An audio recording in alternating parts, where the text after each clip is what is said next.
Perhaps the strangest thing about the human mind is that sometimes it refuses to see the truth, not because the truth is hidden, but because seeing it would hurt too much. A man knows his relationship is dying, yet every night he smiles as if nothing has changed. A mother senses her son is slowly destroying himself, yet she tells herself it's just a phase. Entire societies witnesses corruption, violence, lies, and still pretend everything is normal. And maybe the most terrifying part is that we don't always do it consciously. Sometimes the mind protects itself by turning the light off. But why? Is ignorance simply the absence of knowledge? Or is it a defense mechanism built deep inside the human mind? Psychologists, philosophers, and psychiatrists have wrestled with this question for decades. And the deeper they looked, the stranger the answer became. The human mind was not designed only to understand reality, it was also designed to survive it.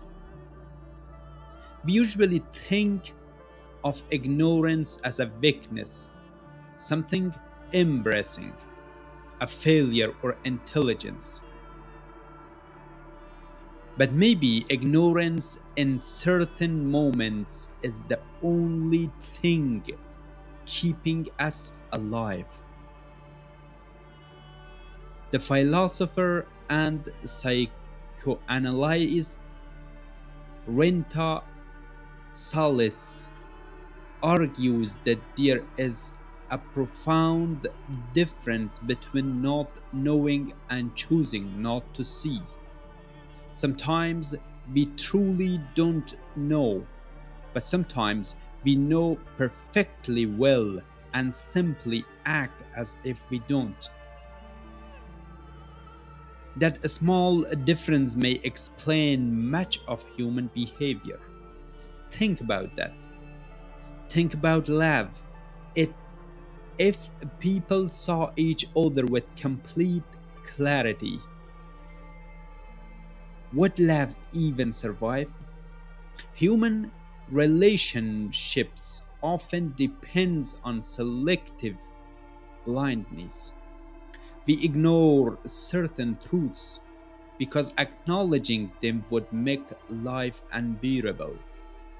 Even sleep depends on this mechanism. And so insomnia is often the result of a mind unable to let go, unable to ignore the fears, regrets, and anxieties of the day. Maybe peace itself requires a certain amount of ignorance, but this doesn't stop at personal life. Sometimes entire societies participate in collective denial. For example, a village in India, a woman was murdered by her husband. Everyone knew. The neighbors knew, the village knew, even the killer did not truly deny it. Yet the official report claimed she had died from an accident fall. Why? Because the truth threatened the balance of power, and so silence became more valuable than reality. Sometimes societies are built not on truth, but on the careful avoidance of truth. This is where Freud enters the story. Freud believed that human mind represses what it cannot emotionally survive, but repressed truth never completely disappears. It changes from it changes form. During one therapy season, a patient suddenly said the woman in my dream was not my mother.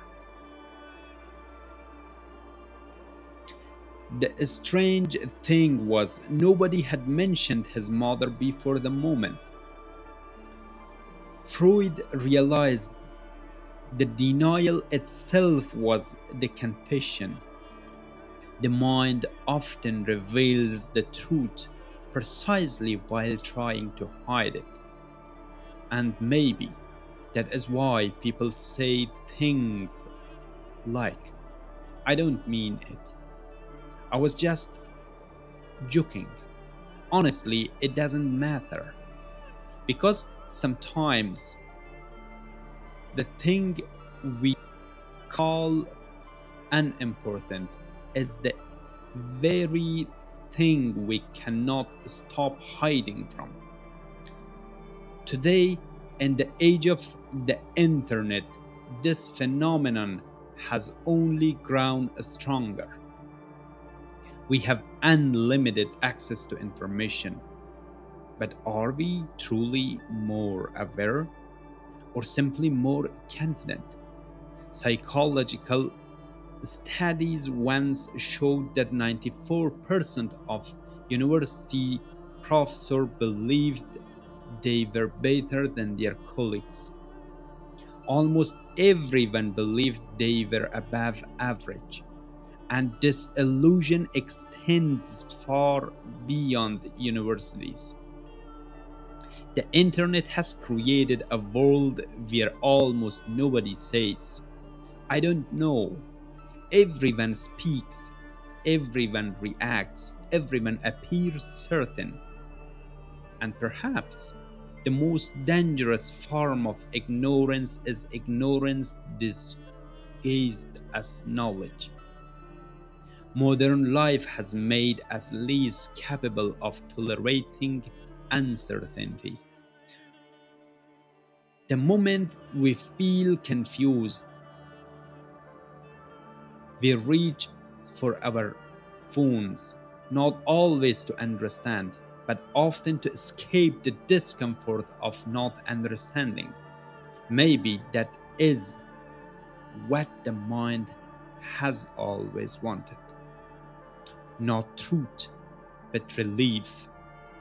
Perhaps this is why people cling to comforting lies, why some relationships survive through denial, why societies ignore injustice for generations. And maybe this is the final tragedy. Human beings may not truly wanted the whole truth, only the amount of truth they can emotionally survive. So, is ignorance a defense mechanism? Maybe the answer is yes, not simply a flaw of the mind, but one of the oldest survival tools. Because sometimes, if the mind did not hide certain truths from us, we might collapse beneath them. But there is also a danger in living too long inside denial. Because eventually we stop seeing reality and we stop seeing ourselves. And perhaps real maturity is not knowing everything. Perhaps it is slowly learning how to face the truth without running away from it, even when it hurts. So, the next time you fail to see something, ask yourself, did you truly not see it? Or did your mind quietly turned the light off.